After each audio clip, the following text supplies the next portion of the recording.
파이팅! 자, 여러분 반갑습니다. 지난 강좌에서 제가 미군 정기하고 이승만 정권 때 얘기를 했죠. 그래서 이번 두 번째 시간에는 장면 내각부터 쭉 이어지는 한국 현대 정치사. 여기서부터 이제 그 출제 비중이 훅 떨어지긴 하는데 그렇다고 뭐 안 나오는 건 아니에요. 심지어 김대중 정권도 나온 적이 있고 정치사로. 시험에서 다룰 만한 내용들을 여기다 제가 다 넣어놨습니다. 한번 편하게 보시면서 짧은 시간 내로 한국 현대사를 한번 정리해 보도록 하죠. 1923년에 여기서 자, 장면 내각입니다. 4.19 혁명은 제가 지난 시간에 좀 소개해 드렸는데 이 4.19 혁명의 결국에는 이승만이 국민이 원한다면 하야하겠습니다. 하야에서 어디 가요? 하와이 갔죠. 네가 가라 하와이. 하야에서 하와이를 갑니다. 잘려요. 그리고 이승만 정권에서 그나마 양심적이었던 장관이었던 허정 선생님, 원래 독립운동가 출신이고, 그래서 이분을 새로운 정권이 들어설 때까지의 과도 정부를 이끌도록 허정 과도 내각을 수립하게 합니다. 자, 허정 과도 내각의 주도하에 3차 개헌이 이루어집니다. 이 헌법의 변화들을 잘 보셔야 돼요. 현대사에서 제일 중요한 파트 중에 하나인데, 의원 내각제, 이걸 내각 책임제라고도 하죠. 자, 국회도 두 개로 운영했어요. 내각 책임제를 하면 국회가 하나만 있으면 이 하나의 국회가 독선적으로 나갈 수 있기 때문에 서로 견제하려고 국회를 두 개로 운영합니다. 장면 내각 출범하고 자, 60년 11월부터 월은 몰라도 되는데 이걸 잘 보세요. 지금까지 지난 15년 동안 장면 내각 물어보는 문제가 두 번 나왔는데 두 번 다 답이 뭐냐면 그 경제건설 개발 계획을 세웠고 경제건설에 박차를 가했다. 이게 다 답이에요. 이제 이 국토건설본부가 뭐냐면 뭐 나중에 국토건설단으로 이름이 바뀌는데 제1차 경제개발 5개년 계획에 대한 기본적인 틀을 짜고 경제성장을 하겠다는 걸 보여준 거예요. 장면 내각의 모토가 뭐냐면 경제제일주의였어요. 박정희만 한 게 아니에요. 자, 근데 이게 왜 중요하냐? 장면 내각은 헌법하고 요것만 잘 알면 되는데 박정희 대통령을 좋아하는 분들이 많죠, 우리나라에. 싫어하는 분들도 많지만 박정희 대통령은 제가 봐도 나름의 애국자예요. 애국자예요. 물론 이제 그 사람이 삐뚤어진 애국심 때문에 본인 아니면 안 된다는 생각에 독재와 강권 정치를 국민한테 강요한 게 있죠. 근데 다만 이 학자들이 볼 때 역사학자나 사회학자들이 제일 경계하는 게 뭐냐면 영웅주의 사관이거든. 박정희가 없었으면 우리나라 망했을 거예요. 이런 거 말이에요. 박정희가 경제성장에 중요한 기여를 했다라는 걸 인정하는 거 별도로 박정희가 없었으면 우리 국민들은 망했을 거 하면 나머지 수천만의 우리 국민들은 아무것도 아닌 게 돼버리잖아.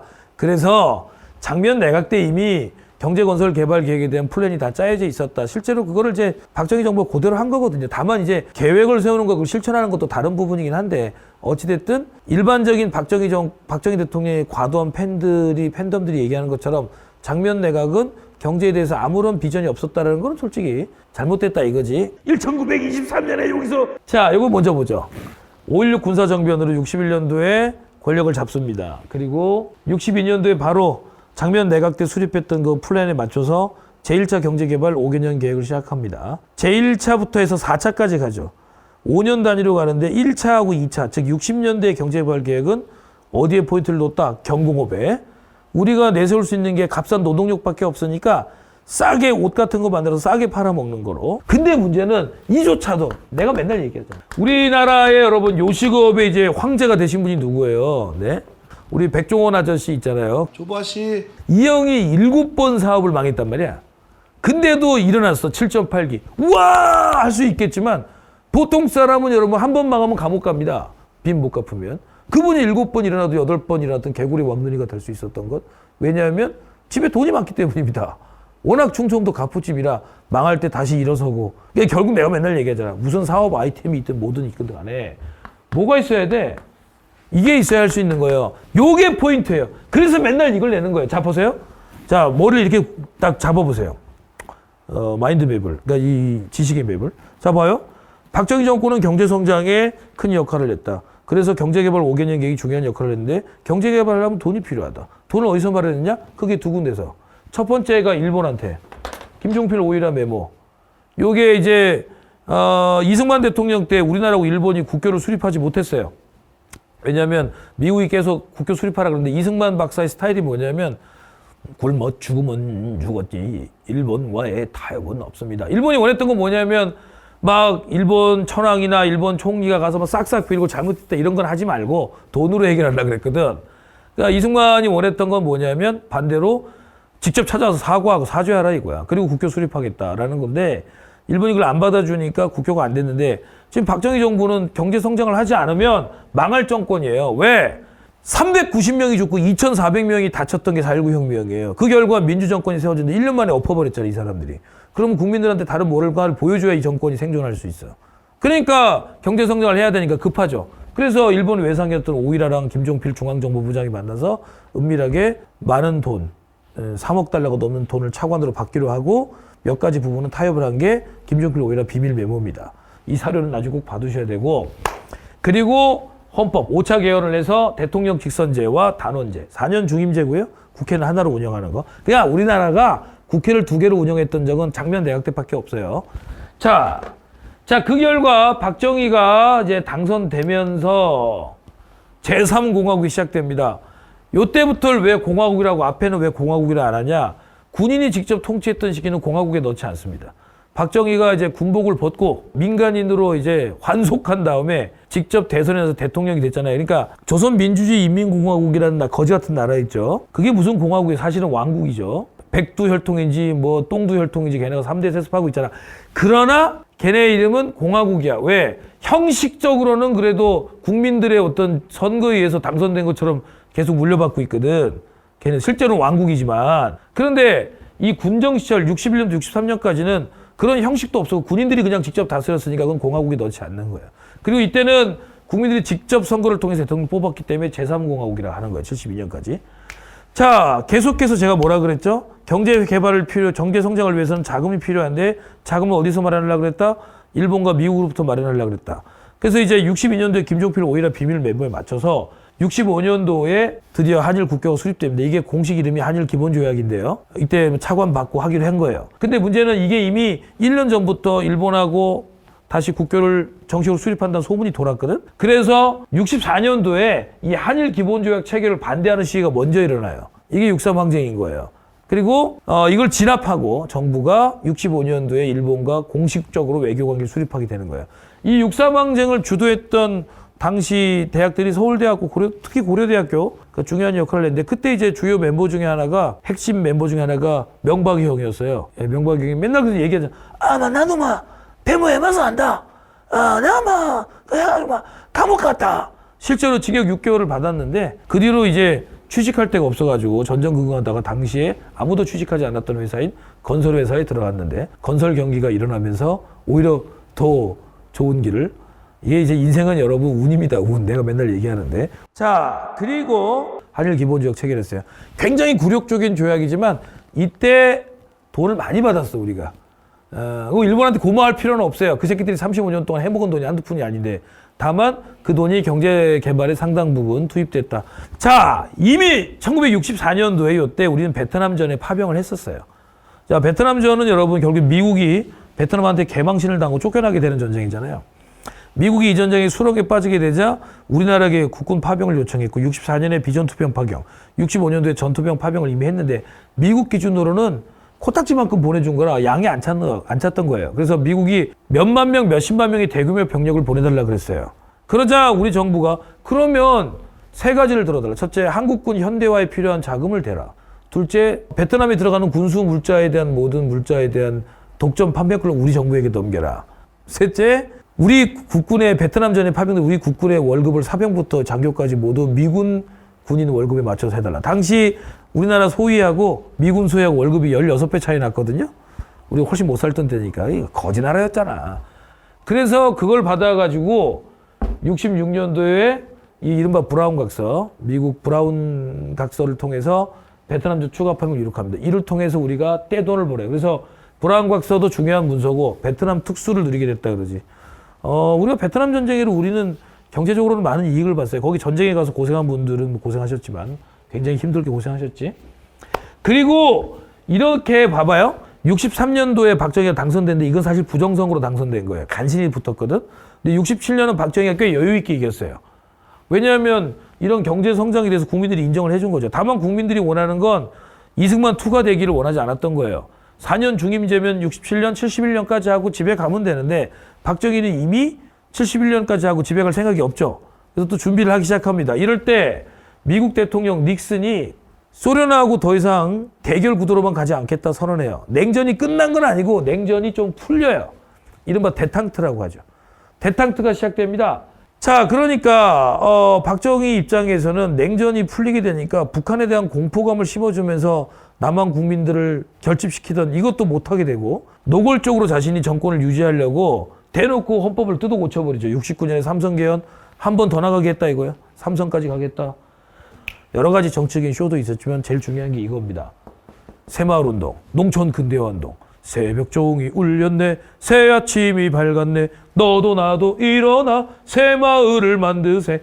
다만 박정희는 주요 지지 기반이 농촌이었기 때문에 농촌에 대한 퍼포먼스는 많이 했지만 도시 노동자들에게 대해서는 한없이 가혹했거든요. 진짜 한없이 가혹했어요.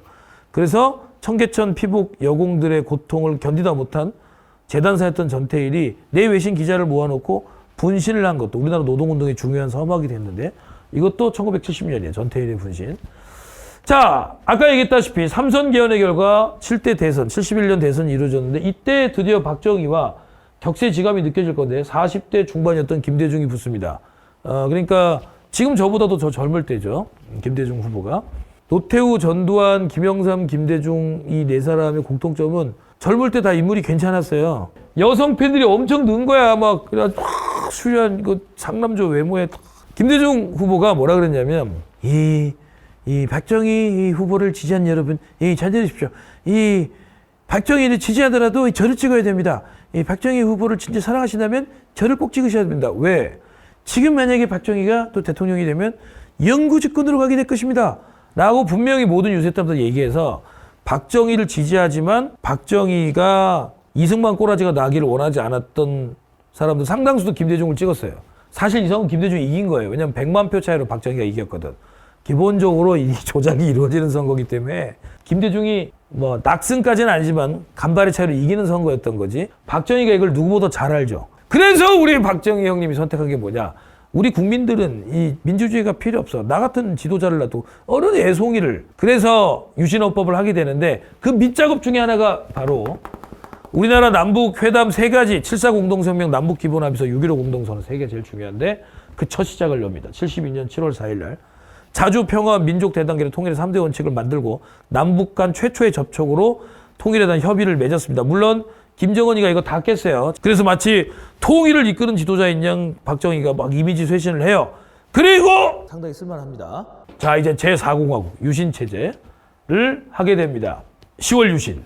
공포 분위기 만든 다음에 대학교 다 휴교령 내려버리고 국회의원들 다 국회 해산시킨 다음에 비상국무회의에서 유신헌법을 만드는데 유신헌법이 뭐예요?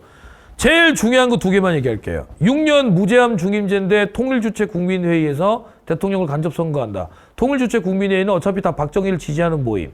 따라서 그냥 박정희가 죽을 때까지 하는 선거 방식.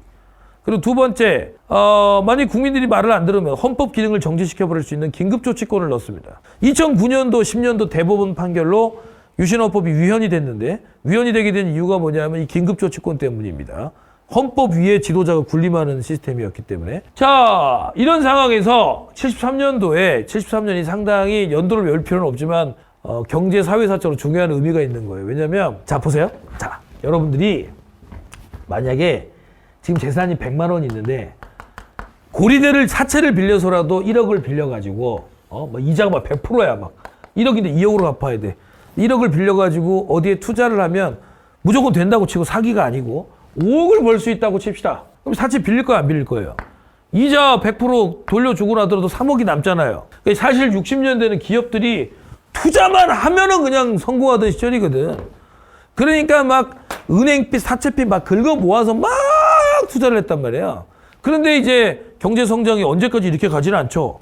70년대 초반에 경제 성장이 둔화되기 시작하자 회사들이 사채빚의 원금 환수에 시달리기 시작해요. 그러자 여긴 빼놨지만 박정희 정부가 기업들이 사채빚을 빌린 걸 다 탕감시켜줘 버려요. 독재 정권이니까 가능한 일입니다. 야, 내지 마. 원리금 상환하지 마. 통일시켜 버립니다. 근데 그거는 여러분 어떤 요법이냐면 대증요법에 불과하죠. 축구하다가 무릎을 다쳤는데 파스 붙이는 거에 불과하다고 치료가 안 되는 거죠. 그런데 여기서 한 줄기 빛이 터진 게 제1차 석유 파동입니다. 갑자기 중동 전쟁으로 석유값이 이빠이 데스가 뛰게 되면서 사우디, 쿠웨이트 이렇게 사막에서 낙타 똥이나 치우던 놈들이 갑자기 부자가 되면서 건설 붐이 일어납니다. 그래서 한국 건설회사들이 대거 여기 진출하면서 떼돈을 벌기 시작하죠. 노동자들도 가고 뭐 사우디 우리 세대 때 우리 부모님들 중에 사우디 간 사람들 많아요. 그거로 이제 경제를 살려요. 이 중동 특수라고 해요. 60년대는 베트남 특수, 70년대 초반은 중동 특수. 제2차 석유 파동 보이시죠? 79년. 이거는 반대로 경기 침체가 옵니다. 그러니까 이걸 아셔야 돼요. 제1차 석유 파동 때 중동 특수로 담보는 다 빼먹었는데 79년이 되고 2차 석유 파동이 터지. 이때 이란에서 혁명이 일어나면서 지금 이란에 이슬람 원리주의 국가가 들어서는데 그러면서 석유값이 또 폭등을 했는데 문제는 2차 석유 파동으로 인해서 이미 우리나라는 중화학공업 위주로 편제가 이제 바뀌었기 때문에 기름값이 뛰니까 감당이 안 됐던 거예요. 그래서 경제가 완전히 나락으로 추락하기 시작합니다.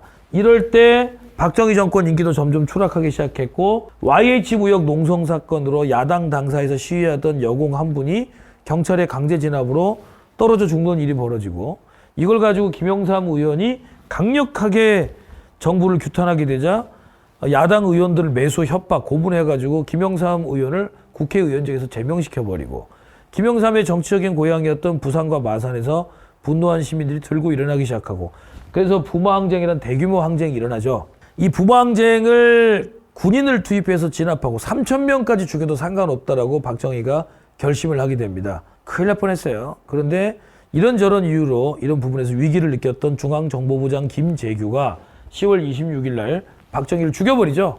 이게 12.6 사태죠. 그러니까 79년도에 여러 가지 일들이 쭉 일어났죠. 순서대로 봐두셔야 되고